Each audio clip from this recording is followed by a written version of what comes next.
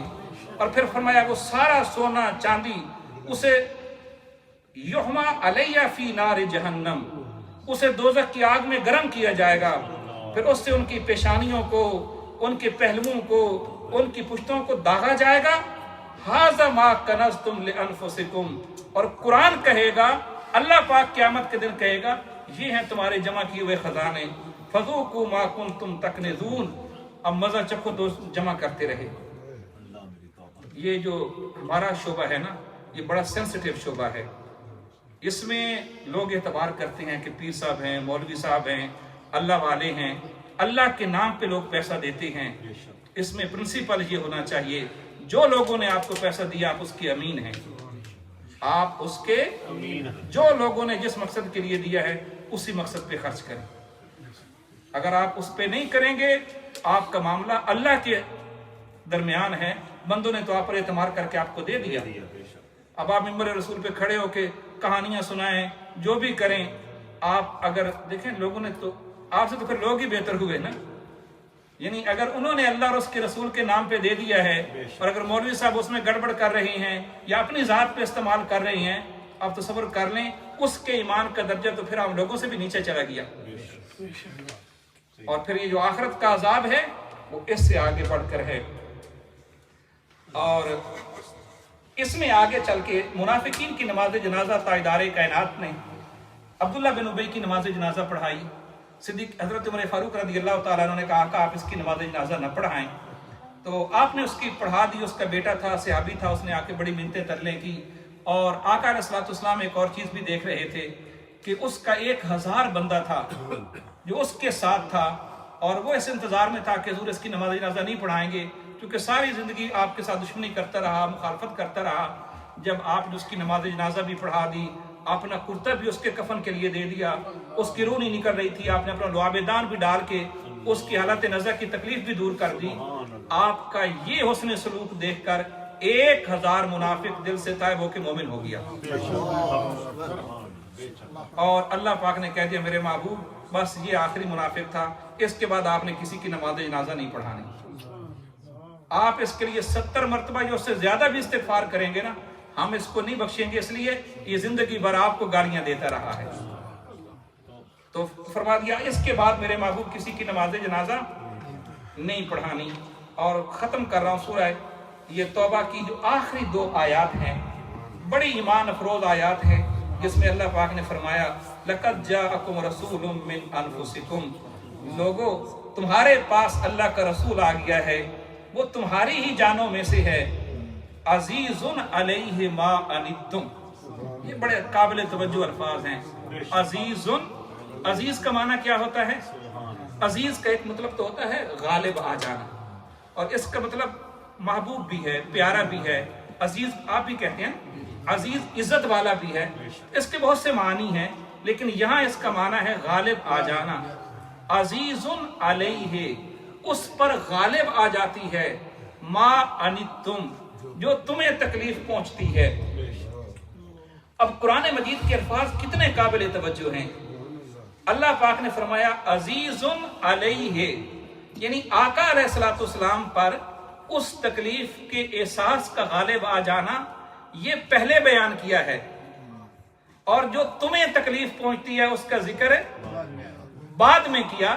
یعنی تمہیں تکلیف بعد میں پہنچتی ہے, اس کا احساس میرے محبوب کو پہلے ہو جاتا ہے. آپ تعلق دیکھیں تاجدار کائنات کو امت کے ساتھ, اور ایسا کیوں ہے؟ کیونکہ قرآن مجید نے کہا النبی اولا بالمؤمنین من انفسہم, کہ نبی تو تمہاری جانوں سے بھی زیادہ تمہارے نزدیک ہے.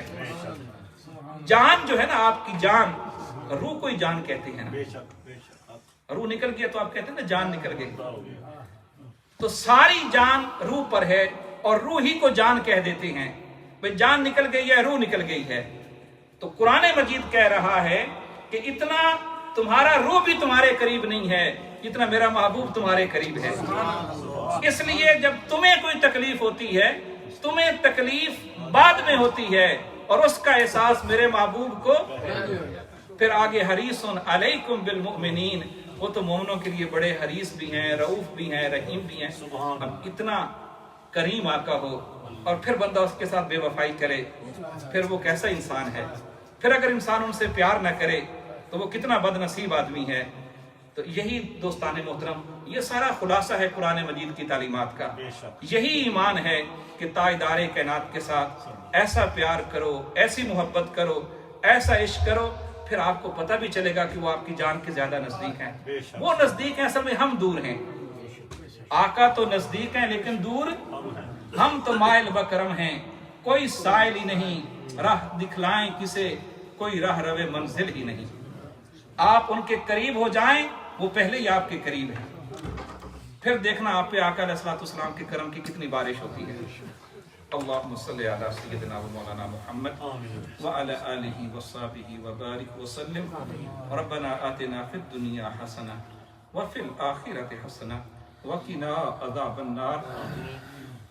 یا رسول اللہ انظر حالنا، یا حبیب اللہ اسمع قالنا، اننا فی بحر غم مغرقون، خذ یدی سہل لنا اشکالنا. یا رب بالمصطفیٰ بلغ مقاصدنا واغفر لنا ما مدى یا واسع الکرم. میرے مولا ہمارے ایک محترم دوست طارق صاحب ہیں، ان کی والدہ سالانہ ختم ہے. میرے مولا ان کی بخشش فرما، مغفرت فرما، جنت الفردوس میں اعلیٰ جگہ عطا فرما. آقا علیہ الصلوۃ والسلام کی شہزادی سیدہ کائنات کی سنگت اور معیت عطا فرما. میرے مولا ہماری نماز تراویح پڑھنا، دن بھر کا روزہ رکھنا، صدقہ اور خیرات کرنا، اسے اپنی بارگاہ میں قبول فرما. یہ راتوں کا قیام کرنا، میرے مولا یہ دیر تک تیرے ذکر کے لیے، تیرے قرآن کو سننے کے لیے آتے ہیں، بیٹھے رہتے ہیں، ان سب کی جھولیاں اپنی خیرات سے بھر دے. ان سب کو اپنے محبوب کی توجہات عطا فرما. ان سب کو آقا علیہ الصلوۃ والسلام کا دیدار عطا فرما. آقا علیہ الصلوۃ والسلام کے در کی خیرات عطا فرما. میرے مولا ہم سب کی اولادوں کو نیک بنا، لائق بنا. ہماری بیٹیوں کو حضور کی شہزادی سیدہ فاطمہ الزہرا کی سیرت عطا فرما. مولا ہمارے بیٹوں کو حضور کے شہزادے حسن و حسین کی سیرت عطا فرما. مولا آقا علیہ الصلوۃ والسلام کی پوری امت پہ کرم فرما.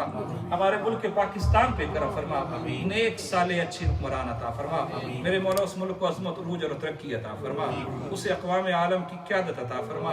جو بھی اس کے بارے میں کوئی بدخواہ ہیں میرے مولا ان کا خاتمہ فرما.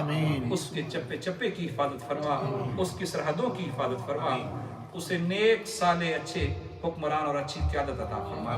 صلی اللہ تعالی علی خیر خلقہ و نور عرشہ محمد و علی آلہ و صحبہ اجمعین.